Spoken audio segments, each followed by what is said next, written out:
My name is Dakota Ashford, and I'm 29 years old. Get out! I'm done paying for another man's mistake, my father said, throwing a $50 bill at my face on my 18th birthday, with my grandmother, my brother, and 6 relatives watching from the kitchen table. 11 years. That's how long I carried a sealed envelope with me. Through nursing school, through 12-hour shifts in the pediatric ward, through every Thanksgiving I spent alone. Inside was one piece of paper that could have ended everything. I never opened it in front of him, not because I was afraid, because I was waiting for the moment he couldn't look away. That moment came 6 months ago, at his 60th birthday party, in front of 80 guests, and when he finally saw what was inside, and who was standing at the door, his face turned a shade of gray I'd never seen on a living person.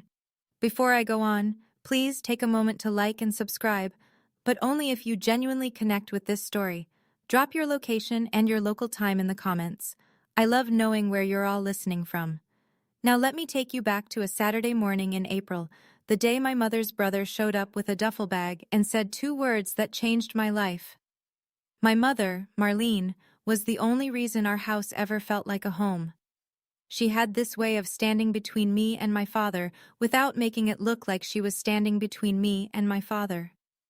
A hand on my shoulder when his voice got sharp, a change of subject when his eyes went cold. She was a buffer, soft, constant, invisible, until you realized she was gone. She died of ovarian cancer when I was 10. The doctors gave her 6 months. She lasted 14, because that's the kind of woman she was. She fought for every extra Tuesday with us. Before she got sick, my father was already distant with me. He'd ruffle Tyler's hair at the dinner table, ask about his Little League games, carry him on his shoulders at the county fair. With me, it was different. Not violent, not loud, just empty. Like I was a tenant instead of a daughter. But he kept the mask on while she was alive. The week after her funeral, the mask came off. I remember the first time I heard him say it. He was on the phone with his brother, standing in the kitchen. He didn't know I was sitting on the stairs. She doesn't look like anyone in this family, Frank. Never has. I was 10. I didn't fully understand what he meant, but I understood the tone. It was the tone of someone washing their hands. After that, it was small things at first. Tyler got new school clothes in August. I wore what the church donation bin had. Tyler got the bigger bedroom. I got moved to the room above the garage, where the heating vent didn't work right. Nana, my grandmother, would visit on Sundays. She'd slip a $20 bill into my jacket pocket when no one was looking and squeeze my hand too tight, like she was trying to say something with her fingers that she couldn't say with her mouth. It took me 20 years to understand what she was trying to tell me. By 14, the gap between Tyler and me wasn't a gap anymore. It was a canyon.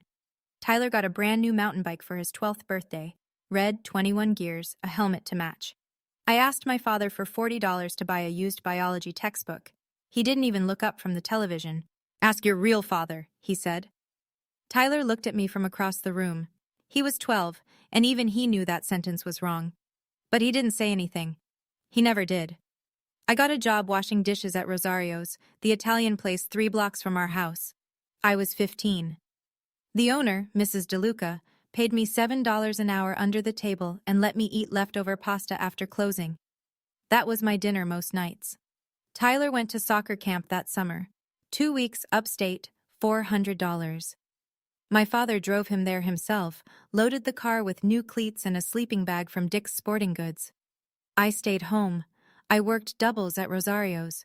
I bought my own school supplies. The thing about being the invisible child is that you learn to build a life out of scraps. You learn that nobody is coming to save you. You learn that silence is not peace. It's just the sound of everyone agreeing you don't matter. Nana still came on Sundays, still slipped me money. But now when she looked at me, her eyes had something else in them, something heavier than pity.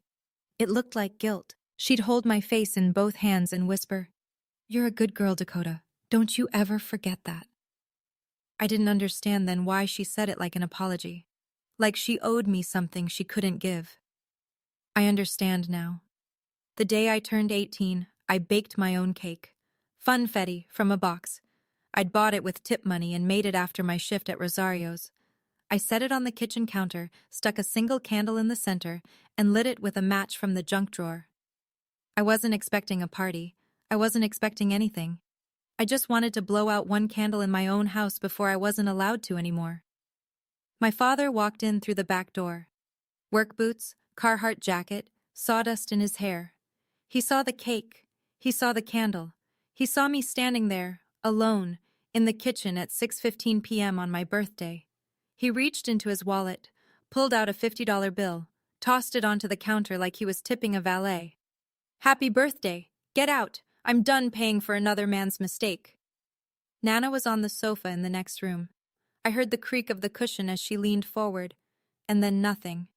She didn't stand up. She didn't speak. Tyler was on the stairs. I saw his hand tighten on the railing. His mouth opened, then closed. Nobody said a word. I picked up the 50, folded it twice, put it in my back pocket, blew out the candle, and called Uncle Ray from the phone in the hallway. He showed up 40 minutes later in his blue Ford pickup, engine idling in the driveway. I walked out with one garbage bag of clothes and a pair of shoes that didn't fit right. I didn't look back. But I made a promise to myself on that porch. One day, he would know exactly what he threw away, and it would be too late. Uncle Ray lived above his auto repair shop on Kellner Road, a 2-bedroom apartment with water stains on the ceiling and a kitchen so small you had to turn sideways to open the fridge. He'd cleared out his storage closet before I got there. Put in a twin mattress, a desk lamp, and a folded quilt that smelled like motor oil and laundry detergent. It wasn't much. It was everything. "You're home now," he said, standing in the doorway. "That's all that matters." Ray was my mother's younger brother. He'd served 8 years in the army, 2 tours overseas, and came back quieter than he left. He opened the shop with his separation pay, fixed cars 6 days a week, and lived alone. He never married, never talked about why. He didn't ask me what happened at the house. He didn't ask about Gary. He just pointed to the bathroom towels and told me breakfast was at 7. The first week, I barely talked. I went to school, came back, sat at the desk in my closet room and did homework until my eyes blurred. Ray left plates of food outside my door, grilled cheese, canned soup, once a whole rotisserie chicken he must have bought at the grocery store on the way home. On the 8th night, I came out and sat at the kitchen table while he ate. He looked up, nodded, went back to his sandwich. That was it. That was the whole conversation. But something in my chest unlocked. Just a little. I didn't know this then, but Ray had his own battles. I found the chip in his nightstand drawer a month later, a bronze medallion with a triangle stamped into it. 3 years sober. He'd quit drinking the year my mother died. He never told me. I never asked. He just showed up, every single day. Leaving my father's house didn't set me free. It just moved the cage. Because Gary Ashford didn't stop at the front door. He took his story on the road. Within a month of my leaving, I started noticing the silence. I called Aunt Patty, my mother's cousin, the one who used to braid my hair at Thanksgiving. No answer. I called Marcus, my older cousin who taught me to ride a bike. Voicemail, every time. I sent a card to Nana for her birthday. No reply. It was Ray who finally told me what was happening. "Your father's been making calls," he said one night, wiping his hands with a shop rag. "Telling people your mother confessed on her deathbed, saying Marlene admitted you weren't his." I felt the floor tilt. "That's not true," I said. Ray's jaw clenched. "I know it's not." "Then why does everyone believe him?" "Because he's been saying it for years, and your mother's not here to say otherwise." That was the part that gutted me. Not that Gary lied. He'd been lying my whole life. It was that he weaponized my mother's death. Turned her last days into a confession she never made. Used her silence to rewrite history. And the family bought it. Because Gary was loud, and Gary was present, and Gary told the story first. If I stayed quiet, I lost everything. Not just a father. I'd already lost him. I'd lose my mother's name. Her reputation. The only proof she ever existed would be filtered through the mouth of the man who betrayed her. That was the real cost of silence. Not money, not inheritance. Marlene. But Gary made one mistake. He told that story to too many people, including someone who knew the truth. The call came 3 years after I left. I was 21, halfway through my nursing program, studying for a pharmacology exam at the kitchen table, when my phone buzzed with a number I didn't recognize. Dakota? It's Diane. Diane Mercer. I was your mother's best friend. I knew the name. I remembered a woman with red hair and a loud laugh who came to our house on Friday nights when I was little. She and my mother would sit on the porch with glasses of wine while my father watched football inside. I heard what your father's been telling people, Diane said. Her voice was tight, like she was holding something back with both hands. About your mother, about a deathbed confession. It's not true, I said. Sweetheart, I know it's not. I was at that hospital every single day. Your mother's last words were about you and Tyler. She never said anything about... Diane stopped, took a breath. Your mother was the most loyal woman I ever knew. Then she said something that rearranged every assumption I'd ever made. Your mother didn't have a secret, Dakota. But your father does. The kitchen went very quiet. What do you mean? When your mom was pregnant with you, she started suspecting Gary was seeing someone. She never had proof. But she told me, more than once, that he'd come home at strange hours, smelling like a perfume she didn't own. I sat back in my chair. The pharmacology textbook blurred. Diane, are you saying...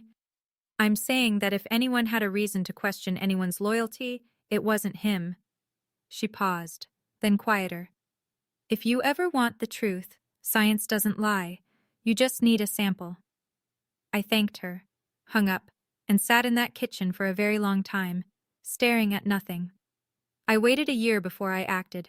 Not because I was hesitant, because I needed to be certain I was doing this for the right reason. I wasn't trying to win Gary back. I wasn't trying to prove I deserved his love. I was trying to protect my mother's name. That was the line I drew in my own mind, and I held it. The chance came at Thanksgiving. I was 22, final semester of nursing school. Tyler called me out of the blue, the first time in 4 years. Dad's going to the game at noon, he said. Come by, just for 30 minutes. I'll make coffee. I drove to the house in Ray's truck. The neighborhood looked the same. Same cracked sidewalk, same mailbox with the dented flag. Tyler met me at the back door. We sat at the kitchen table. He'd made instant coffee, too strong, in mismatched mugs. We talked about nothing. His job, my clinicals, the weather. Normal words over an abnormal silence. Then the front door opened. Gary stood in the hallway, keys in hand. He looked at me like I was a stain on his floor. What are you doing here? Tyler invited me. Tyler doesn't make decisions in my house. Tyler stood up. Dad, it's Thanksgiving. She's not family, period. The sentence landed like a slap. Not new, not surprising, but hearing it at 22 felt different than hearing it at 10. At 10, it crushed me. At 22, it clarified me. I stood up, reached for my jacket, and on my way out, I picked up the coffee mug Gary had just set on the counter. Still warm. His fingerprints, his saliva, his DNA. I slipped it into my coat pocket and walked out the back door without looking back. Tyler followed me to the truck. I'm sorry, Dakota. I'm so sorry. I knew he meant it. I also knew he'd never do anything about it. 4 weeks later, the results came in a plain white envelope from the lab.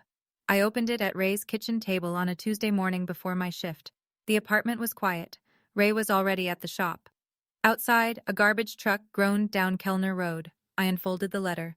Read the numbers. Paternity index, 8,746,291 to 1. Probability of paternity, 99.998%. Gary Ashford is the biological father of Dakota Ashford. I set the paper down. I didn't move for 20 minutes. I'd expected it. Diane's story, my mother's character, the simple math of it. I'd known, somewhere deep, that this would be the answer. But knowing and seeing are two different animals. Knowing lives in your gut, seeing lives on paper, in black ink, with a reference number and a lab logo and a phone number you can call to verify. I cried then. Not the way you cry when you're sad, the way you cry when someone confirms that everything done to you was for nothing. 22 years of being called a stranger's child. 22 years of hand-me-downs and cold rooms and ask your real father. All of it. Every last cruelty, built on a lie that Gary needed to believe because the alternative was looking in the mirror. Ray came home at 6 and found me at the same table, eyes swollen, the letter smoothed flat in front of me. He read it, set it down, pulled out a chair. "I know, kid," he said. "I always knew." "Mom told you?" "Your mother told me she never once stepped outside that marriage. I believed her then. I believe her now." I put the results in an envelope, wrote Gary's name on the front, sealed it, mailed it the next morning. 2 weeks later, it came back. Stamped across the front in red, "Returned to sender." He didn't even open it. I put the returned envelope in my nightstand drawer and closed it. I didn't chase him. I didn't call. I didn't beg. Instead, I built a life. I graduated nursing school that May, second in my class. Ray was in the front row, wearing a collared shirt I'd never seen before, clapping like I'd just won the Super Bowl. Nobody else from my family came. I got hired at St. Francis Community Hospital, pediatric ward. 12-hour shifts, rotating nights, more tired than I'd ever been, and more useful than I'd ever felt. I held newborns whose parents were too scared to hold them. I changed dressings on kids who didn't cry because they'd already learned that crying didn't help. I understood those kids. By 26, I'd saved enough for a down payment on a one-bedroom apartment on Linden Street. Nothing fancy. Popcorn ceilings, a radiator that clanked at midnight.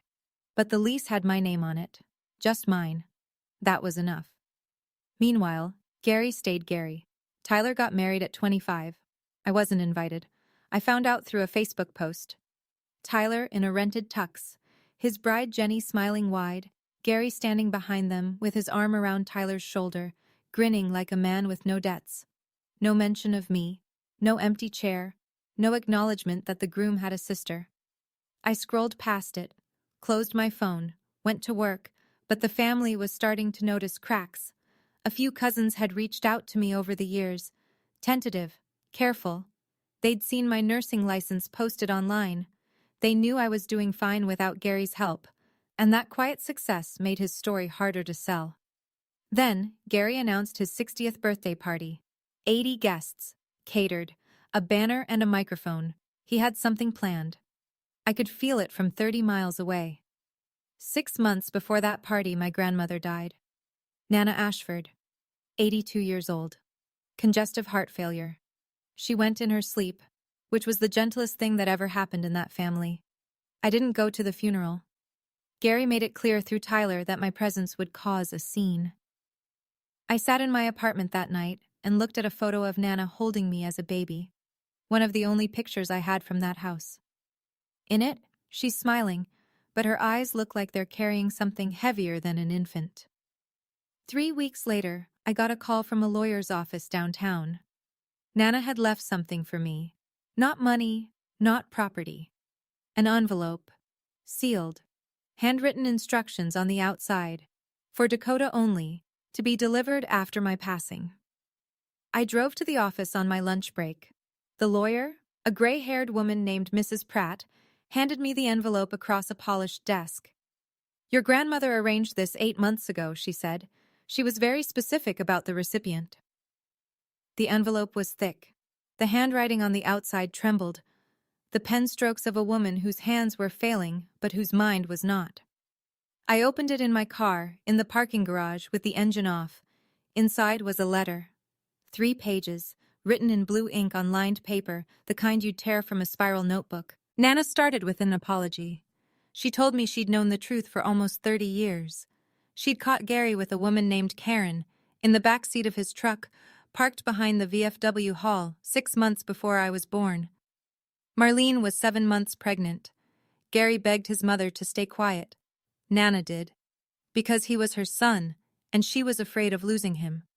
She chose her son over the truth, and she spent the rest of her life living with what that cost.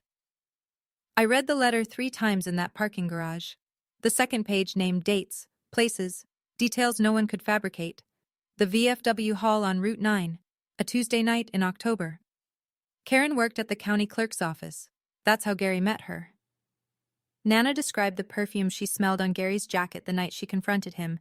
Vanilla and something floral, cheap, not Marlene's. The third page was the part that broke me open. Dakota, you were always my granddaughter. You were always Gary's child. Your mother never betrayed anyone. Your father did. And I helped him hide it by staying silent. I am sorry. I don't deserve your forgiveness. But you deserve the truth. Nana had signed it, dated it, and at the bottom, a notary stamp. Mrs. Pratt had witnessed the signature in her office. I called Diane that evening. Nana wrote me a letter, I said. She knew about Karen. Silence. Then, she told you. You knew Nana knew? Marlene suspected. She told me once. She thought Nana had seen something but was too scared of Gary to say it. Diane's voice cracked. Your mother carried that alone, Dakota. She never had proof, just instinct. I sat on my couch with the letter in my lap, the DNA results from my nightstand beside it, and for the first time, I saw the full picture. Gary didn't hate me because I wasn't his. He hated me because I was. And every time he looked at me, he saw Marlene. And every time he saw Marlene, he remembered what he'd done. I wasn't the evidence of her sin. I was the evidence of his. I put both documents into a new envelope, sealed it, set it in my drawer. I wasn't going to find Gary, but if he ever came for me again, I'd be ready. I didn't have to wait long. 3 weeks later, Tyler called. It was a Wednesday night. I was folding scrubs on my bed when my phone lit up with his name, a name I hadn't seen on that screen in over a year. Hey, he said. His voice was low, the way people talk when they're standing in a room with someone who might hear. Hey, Dad's turning 60. There's a party, Saturday the 14th, 80 people. He doesn't want me there, Tyler. I want you there. A pause. You're my sister. Something in my chest seized. In 27 years, Tyler had never said those words out loud, not once. Not in the kitchen when Gary made his remarks, not at the birthday with the $50 bill, not in any of the silence that followed. Why now? I asked. Because Jenny's pregnant. His voice shook slightly. And I've been thinking about what kind of family I want this kid to grow up in. And it's not what we had. I closed my eyes. Tyler, if I show up, it won't go well. I know, but I'm asking anyway. I thought about it for 3 days, talked to Ray. He listened without interrupting, the way he always does, leaning against the counter, arms crossed, eyes steady. What do you want to do? He asked. I want to go. For Tyler. For Mom. Then go. Will you come? I'll be outside, in the truck, in case you need to leave fast. That was Ray. No speeches, no drama, just a truck with the engine running and a man who'd never once let me down. Saturday morning I got dressed. White blouse, simple earrings, flats. I picked up the envelope from my drawer and slipped it into my bag, just in case. The party was in full swing when I pulled up. Gary's house, the house I grew up in, sat on a quarter-acre lot at the end of Maple Drive. The lawn had been mowed for the occasion. String lights zigzagged between the garage and the fence posts. A folding table by the gate held a cooler, stacks of paper plates, and a sheet cake with "Happy 60th, Gary" piped in blue frosting. I could hear country music from the Bluetooth speaker on the porch, voices layered over each other, the comfortable noise of people who belong somewhere. I parked on the street, checked my bag. The envelope was there, tucked between my wallet and a pack of tissues. Ray's truck was parked 2 houses down, engine off, windows cracked. He caught my eye in the side mirror and gave me a single nod. I walked through the gate. The backyard was full. 80 people, give or take. Aunts, uncles, cousins, neighbors, guys from Gary's plumbing crew, women from the church. Kids ran between legs. Someone was grilling burgers. The air smelled like charcoal and cheap beer and cut grass. A few heads turned when I walked in. Conversations stuttered. An aunt whose name I'd forgotten leaned toward the woman beside her and whispered something behind her hand. Tyler met me at the gate. He looked like he hadn't slept. You came, he said. I came. He led me to a chair at the far end of the last table, the one closest to the back fence, farthest from the main gathering. I sat down, set my bag on my lap. Then I looked up and found Gary's eyes across the yard. He was standing at the head table, beer in hand, surrounded by friends. His smile disappeared the second he saw me. And I understood, right then, that this was never going to be a quiet evening. For the first hour, Gary pretended I wasn't there. He worked the crowd the way he always did. Handshake, backslap, laugh, repeat. He was good at this. He'd spent 60 years learning how to fill a room with a version of himself that people wanted to believe in. The hard-working plumber, the devoted father, the man who sacrificed everything for his family. It was a convincing performance. It always had been. Around 7 o'clock, someone clinked a glass. The music faded. Gary walked to the center of the yard where a microphone stand had been set up next to the cake table. He tapped the mic twice. The crowd gathered in a loose semicircle. "I want to thank everyone for being here tonight," he said. 60 years. Can't believe it. Laughter. Applause. He talked about his life, his work, how he'd built his crew from nothing, how he'd raised his family in this very house, on this very lawn. He gestured around the yard, and people nodded. Then he called Tyler up. Tyler walked to the microphone slowly, hands in his pockets. Gary put his arm around him and pulled him close. "This is my boy," Gary said into the mic. "My only boy. My legacy." He said it with the warmth of a father and the precision of a surgeon. My only boy, not my oldest, not one of my kids. My only. A few guests glanced in my direction. I kept my face still. "Some of you know," Gary continued, and his voice shifted, lower, more deliberate. "My first wife made choices I had to live with for 18 years. He paused, let it land. "I won't go into detail, but tonight, I want to make something official." He looked out at the crowd with the calm authority of a man who believed he'd already won.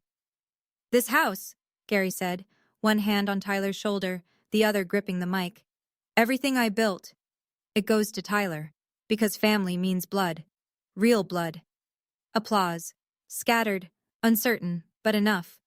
A few of the plumbing crew guys whooped. A neighbor clapped too hard. Then Marcus, my cousin, standing near the cooler, said what no one else would. "What about Dakota?" It came out quiet, but the microphone caught the silence after it. Gary heard. His head turned slowly toward Marcus, then toward me. He smiled. The kind of smile that isn't a smile at all. "Dakota?" He chuckled into the mic. "She's here as a guest tonight, not as my daughter." The yard went still. Someone set down a plate. A child's voice carried from somewhere near the house, unaware. But Gary wasn't finished. He looked directly at me. Across 80 people. Across 29 years. And he said the thing he'd been rehearsing his whole life. "I kept my mouth shut for years, out of respect for her mother's memory." His voice was steady, practiced. "But since she decided to show up tonight, everyone deserves the truth. She was never mine." I felt every pair of eyes in that yard land on me. Diane Mercer, sitting at the next table, reached over and put her hand on my shoulder. Her fingers pressed hard. A message. "I'm here." I sat perfectly still. My hands were under the table, gripping the strap of my bag. My heart hammered so loud, I was sure the woman next to me could hear it, but my face didn't move. Because I'd been waiting for this, not hoping for it, not planning it, but prepared, the way you prepare for a storm when you've watched the sky turn dark for 29 years. Gary smiled at the crowd, triumphant. He had no idea what was in my bag. I stood up slowly. The chair scraped against the patio stone, a small sound that cut through the silence like a blade. Every head turned. I didn't raise my voice. I didn't rush. I spoke the way I speak to a parent at the hospital when I'm delivering results they didn't expect. Clear, measured, respectful. "Gary, you've spent 29 years telling that story." I paused. Let the sentence breathe. "Can I have 60 seconds to tell mine?" His smile faltered, just slightly, a crack in the plaster. He shrugged, gestured with the beer bottle. "Go ahead. Won't change the facts." "Thank you." I opened my bag, pulled out the envelope.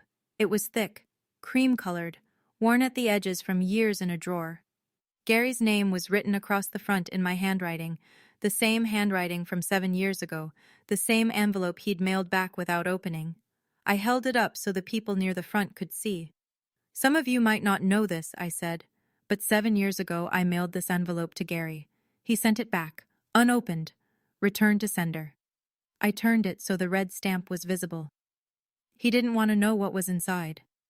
A murmur rippled through the crowd. Gary's jaw tightened. "What is that?" he said. "This is what you were too afraid to open." I broke the seal. The paper tore cleanly. Inside were two documents folded together. I separated them, held the first one up. My hands were steady. My voice was steady. My whole body was a straight line drawn through 29 years of being told I didn't count. "I'm going to read one paragraph," I said, "and then I'm going to leave. And you can decide for yourselves what's true." 80 people held their breath.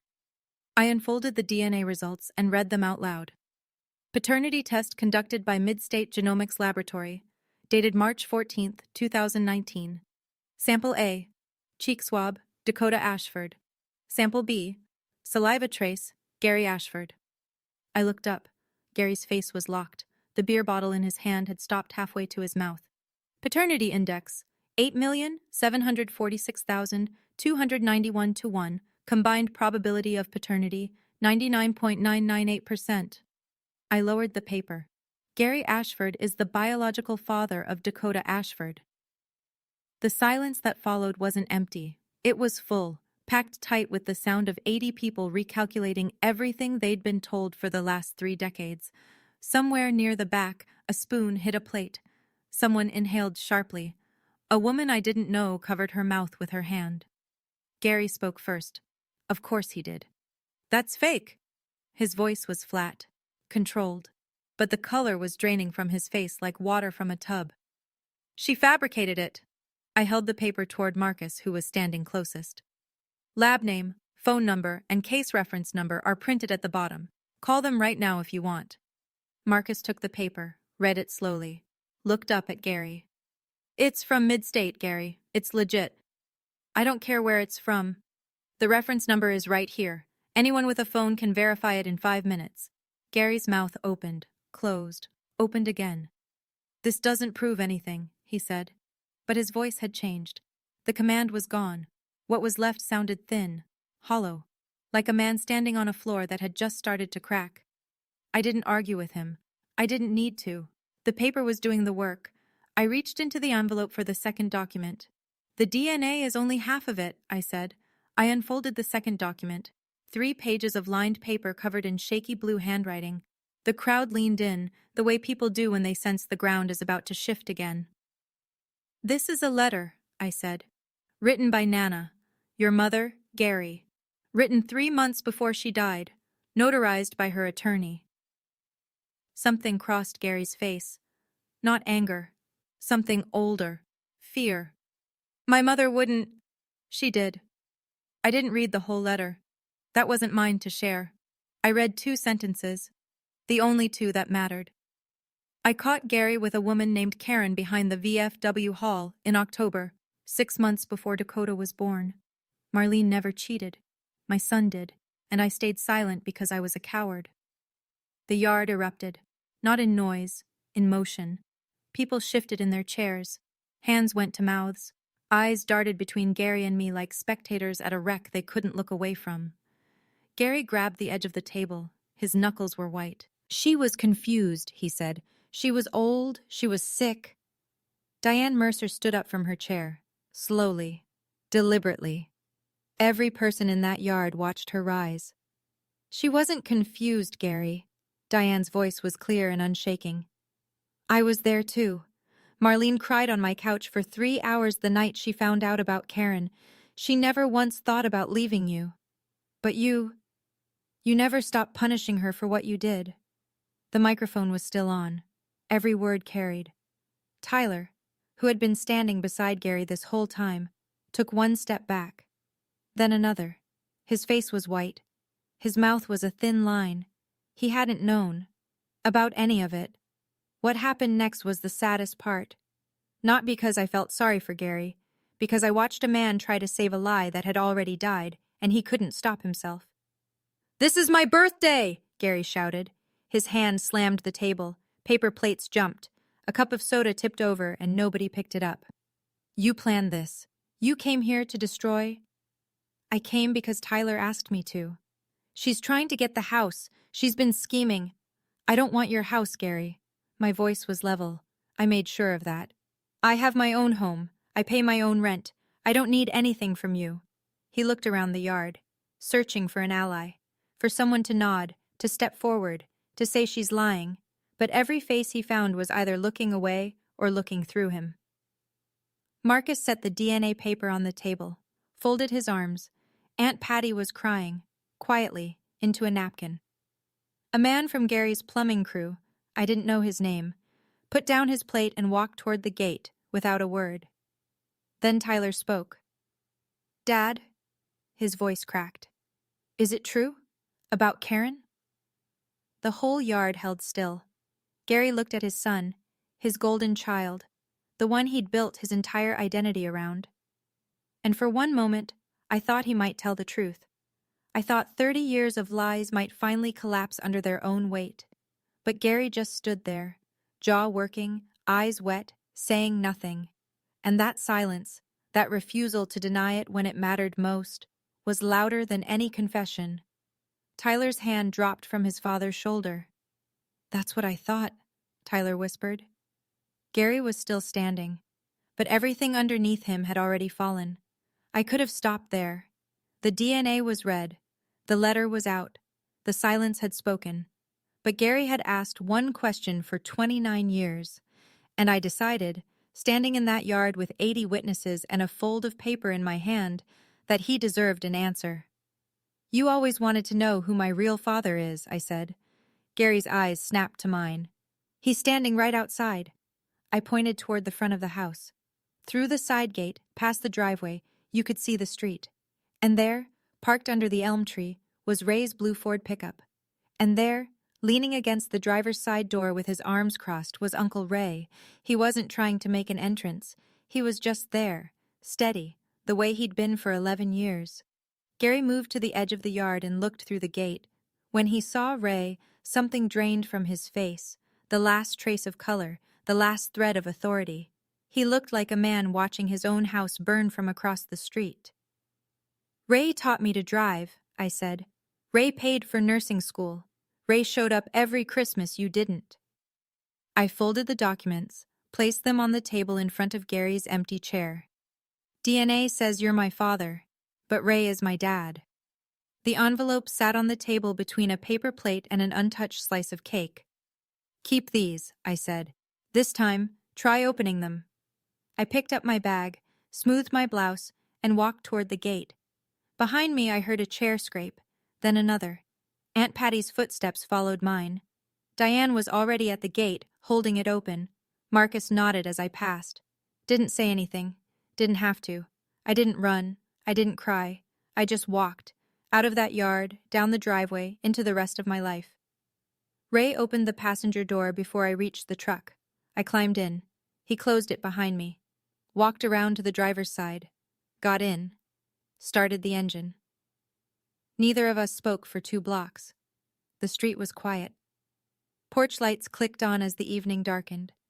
A sprinkler hissed somewhere on a lawn we'd already passed. You okay? Ray said, eyes on the road. I'm done, I said. Finally, I'm done. He nodded, reached over and turned on the radio. Low. Some country station playing a song I didn't know. Pedal steel and a quiet voice singing about a long way home. And then I cried. Not the way I cried in Ray's kitchen at 22, when the DNA results first came back. That was grief. This was different. This was the sound of something heavy being set down after carrying it so long your arms forgot what empty felt like. I cried for my mother, who never got to defend herself. For Nana, who tried to make it right too late. For the 10-year-old girl on the stairs who heard her father call her no one. For the 18-year-old who baked her own birthday cake and got a $50 bill thrown in her face. I cried for all of them. And then I stopped. Ray didn't ask me to explain. Didn't offer wisdom or a pep talk. He just drove, one hand on the wheel, the other resting on the console between us, close enough to reach if I needed it. When we pulled into the parking lot behind his shop, he killed the engine and sat for a moment. You said what needed to be said, he told me. That's enough. I wiped my face with the back of my hand, looked at the staircase leading up to the apartment where I'd rebuilt my life. Yeah, I said. It is. The next morning, I sat at my kitchen table and wrote an email. Not to Gary, to Mrs. Pratt, the attorney who'd handled Nana's letter. I kept it short. 3 paragraphs. Professional. I stated that I had no interest in Gary's property, his savings, or any form of inheritance. I was not filing a lawsuit. I was not pursuing any legal claim. I wanted exactly one thing: that Gary stop repeating the story that Marlene Ashford confessed to infidelity. Because there was now documented evidence, a DNA test, and a notarized letter from his own mother, proving that story was false. If the story continued to circulate, I reserved the right to share both documents more broadly. This was not a threat. It was a boundary. Mrs. Pratt forwarded the email to Gary's contact on file. I never received a response. That same week, I mailed photocopies of the DNA results to every family member whose address I had. 12 envelopes total. Each one included a brief note on a single index card. I am not asking anyone to choose a side. I am only asking that you know the truth. My mother, Marlene Ashford, was faithful. The enclosed documents confirm this. If you have questions, the lab's number is on the letterhead. I signed each card with my name. No anger, no pleading, just fact. Then I blocked Gary's phone number. Not because I hated him, because I was finished having a conversation that only went one direction. Ray watched me seal the last envelope from across the kitchen. "That's it?" he asked. "That's it. No court? No lawyers? I don't need a judge to tell me who I am." He almost smiled. Almost. "Your mother would have said the same thing." That was the best compliment anyone had ever given me. Tyler called 1 week later. It was late, almost 11. I was on the couch in my apartment, half watching a baking show on mute, when his name lit up my screen. "Hey. Hey." His voice sounded hollowed out, like someone had taken a melon baller to everything behind his words. "Did you know?" he asked. "About Karen, before Nana's letter?" "No, not until the letter." A long breath. "I've been looking stuff up. I called the lab. The DNA is real." "I know." "He won't talk to me. He's been locked in his room since the party. Won't answer the phone. Won't come to the shop." I didn't say I'm sorry, because I wasn't sure what I'd be apologizing for. "The party ended right after you left," Tyler continued. "Half the guests walked out within 10 minutes. Dad sat at the head table by himself until it got dark. I had to go out and bring the food inside. He didn't move." I pictured it. Gary alone at a decorated table, surrounded by empty chairs and string lights buzzing in the dark. I waited for satisfaction to arrive. It didn't.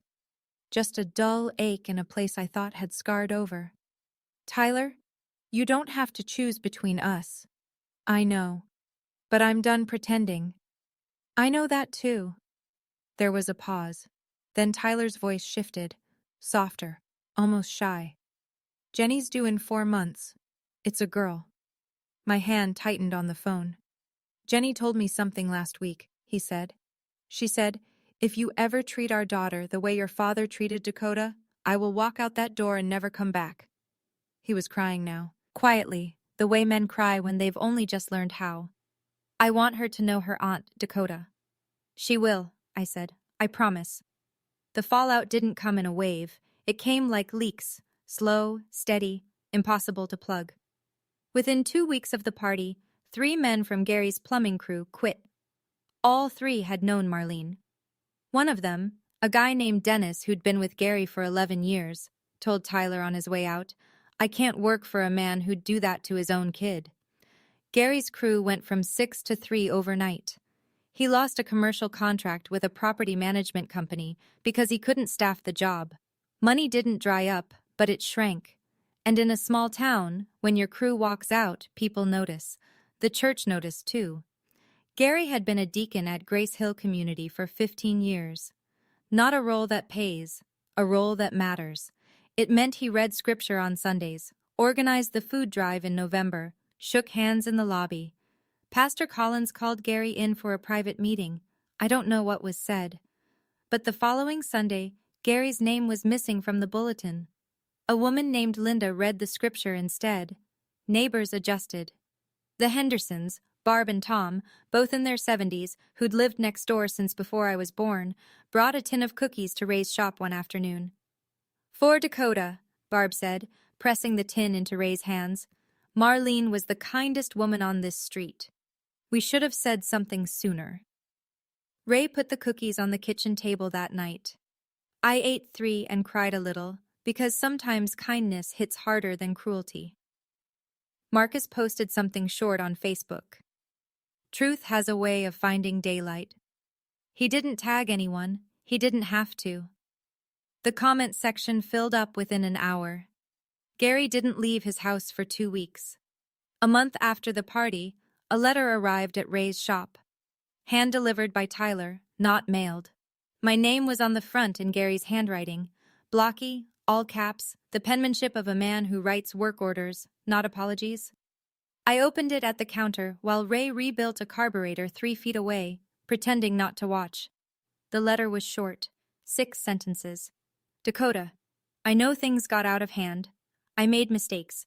The house is still your home if you want it. Come back so we can talk. Dad." I read it twice, looking for the word, the only word that would have mattered. It wasn't there. No sorry, no I was wrong, no acknowledgement of what he'd done, not the lie, not Karen, not the 18 years of erasure, not the $50 bill, not the speech in front of 80 people, just mistakes, passive, unnamed, floating in the air like smoke from someone else's fire. And come home, as if I'd been the one who left, as if the door was always open and I simply chose not to walk through it, as if the problem was geography and not 30 years of cruelty.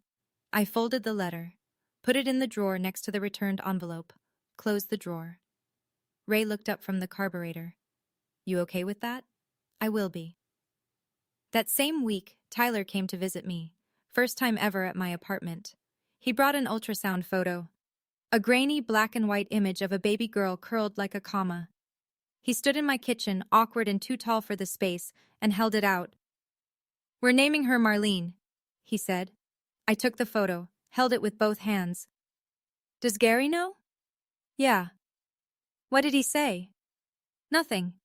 He didn't say anything at all." Some silences are confessions. That one was. 3 months passed. The sharpest edges softened.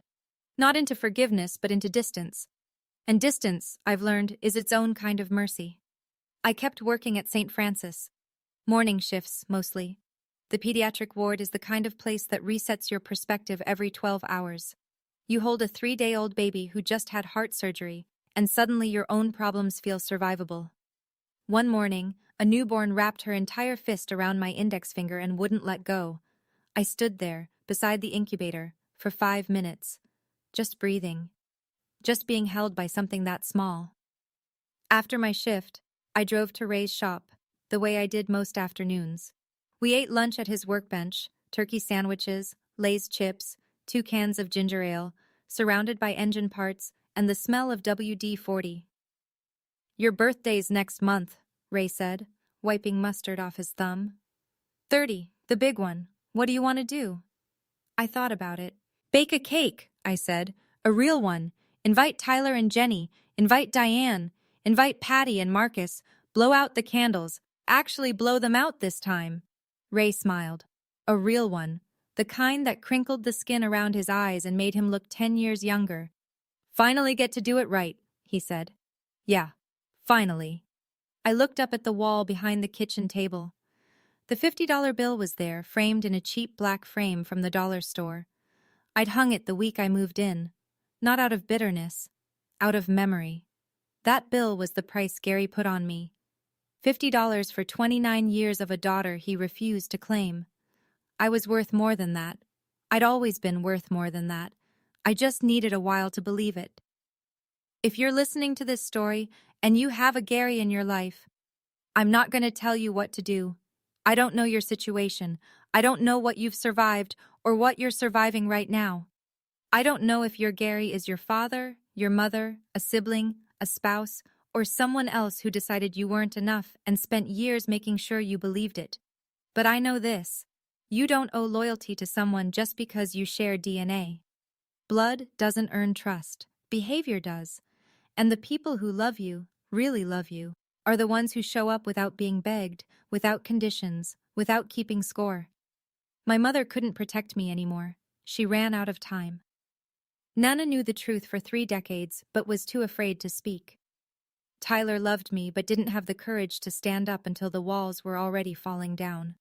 Uncle Ray had no obligation. None.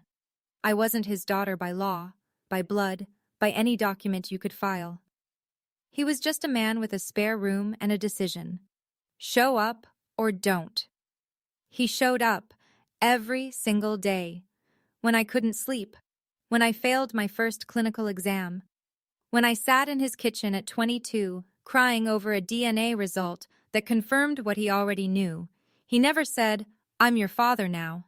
He didn't have to. He just was. I didn't win because of a piece of paper. I won because I stopped letting one man's lie define my worth. The DNA didn't set me free. Deciding I was done, that set me free. Setting a boundary isn't revenge. It's the first time you choose yourself. If nobody's told you that today, I'm telling you now. So here's where things stand. I'm 29, about to turn 30. I still work the pediatric ward at St. Francis. I still eat lunch at Ray's workbench on Tuesdays and Thursdays. He still makes the sandwiches too thick. And I still don't complain. Tyler calls me every Sunday.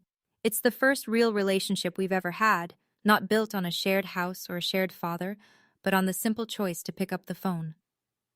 Jenny sends me photos of her growing belly. The nursery is painted soft yellow. There's a name stenciled on the wall in white cursive letters. Marlene. Baby Marlene was born 2 months ago, 7 pounds, 4 ounces, at 3:47 in the morning. I was in the waiting room. Tyler came through the double doors, scrubs wrinkled, eyes red, grinning so wide it looked like his face might split. "You want to hold her?" I held my niece. She had dark hair like mine, like our mother's. Diane and Patty were at the hospital too. Diane brought flowers. Patty brought the blanket she'd crocheted in secret. We stood around Jenny's bed and passed that baby from arm to arm, and for a few minutes, we were the kind of family Marlene would have wanted. Gary? I don't know. I don't ask. Tyler doesn't bring it up, and I don't push. I heard through Marcus that he's still in the house on Maple Drive. Alone. Not broke, just empty. The $50 bill is still framed on my wall. I see it every morning when I make coffee. It reminds me where I started. It reminds me what someone thought I was worth. It reminds me they were wrong. My name is Dakota Ashford. I am my father's daughter, just not the father who threw me out. If Dakota's story reminded you of someone, or of yourself, drop a comment and tell me, what boundary did you finally set? I read every single one. If you want more stories like this, check the links in the description. There's a whole playlist waiting for you. Hit subscribe so you don't miss the next one. Thanks for being here, truly. I'll see you in the next story.